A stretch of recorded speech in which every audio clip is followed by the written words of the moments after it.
Just when I thought I'd uncovered every dark secret of the animal foods industry, I got invited to train a paramilitary group in Zimbabwe with a special mission. Okay, so just be very careful, guys. Stay on the rocks. Yeah. So these guys are now listed as critically endangered. There's only about 5,000 of them left on the planet. They're basically being hunted to extinction because of the value of their horn. Around $40,000 a pound.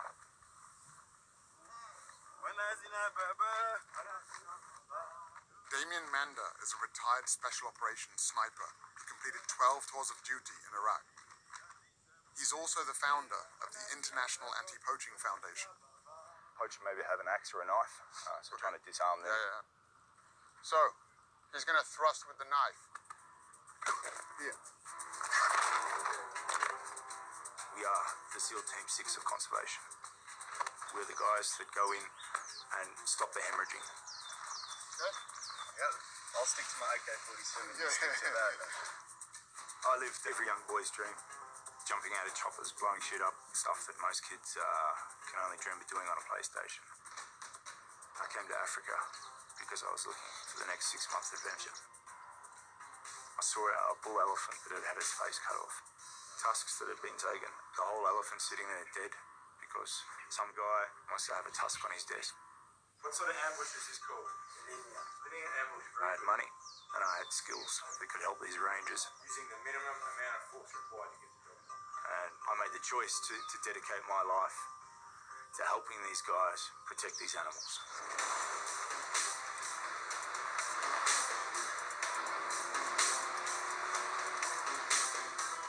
After making that choice, though, I started to realise that every day I was going out on patrol and protecting one animal and coming home at night and putting another animal on the fire.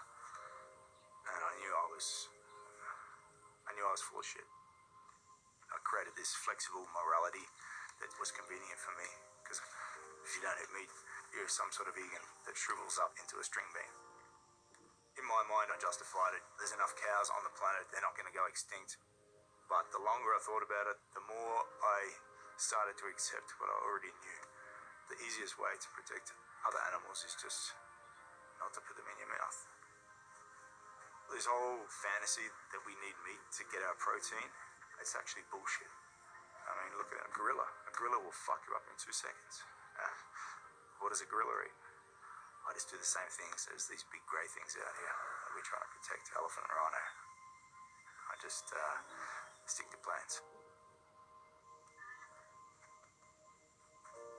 The rangers that we support patrol 5 million acres of wilderness, protecting these endangered species.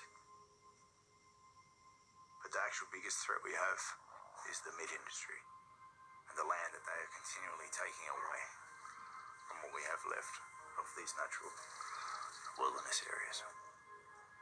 Inch by inch, yard by yard, mile by mile.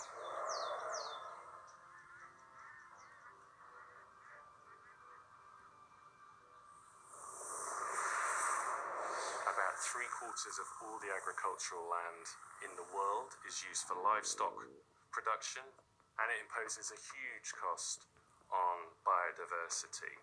And what is the single biggest source of habitat destruction? It's the livestock sector. Meat, dairy, egg, and fish farming use 83% of the world's farmland, yet provide only 18% of the world's calories. The reason livestock require so much land is because, once again, animals are just the middlemen, consuming, on average, 6 times more protein than they produce. With more than 70 billion animals consumed globally each year, growing animal feed requires vast amounts of land, making it one of the leading drivers of deforestation. It also requires huge amounts of water.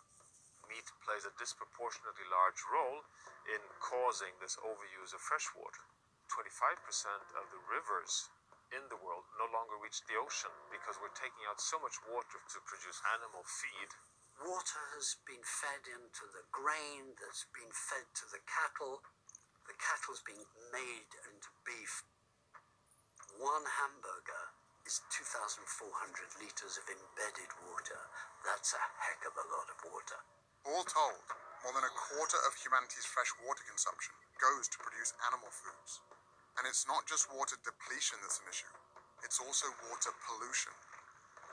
In the United States, for example, farm animals produce nearly 50 times more waste per year than its entire human population, polluting rivers, lakes, and groundwater all across the country.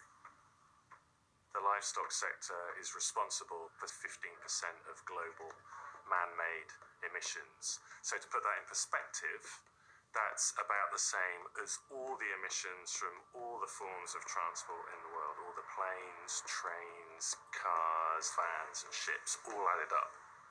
Agriculture is not only the biggest culprit threatening the future for humanity on Earth, it is also the biggest and most important silver bullet to a solution. In the US, where meat consumption is 3 times the global average, shifting away from an animal-based diet would reduce agricultural emissions by up to 73% and save 1 million liters of water per person per year. Globally, this shift would free up a total area of land the size of Africa, taking pressure off many of the world's most endangered ecosystems and species. The message is overwhelming, both for public health and environmental reasons. The more plants you can eat and the less meat and dairy you can consume, the better. After learning how much is at stake if we don't change the way we eat, I went back to Brooklyn to find some hope.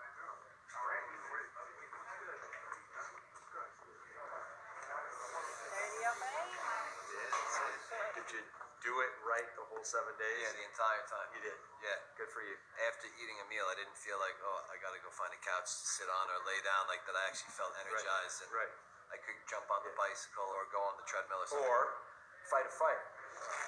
11 pounds? Your cholesterol was 262. Right. All right, which is elevated, much higher than we want to be.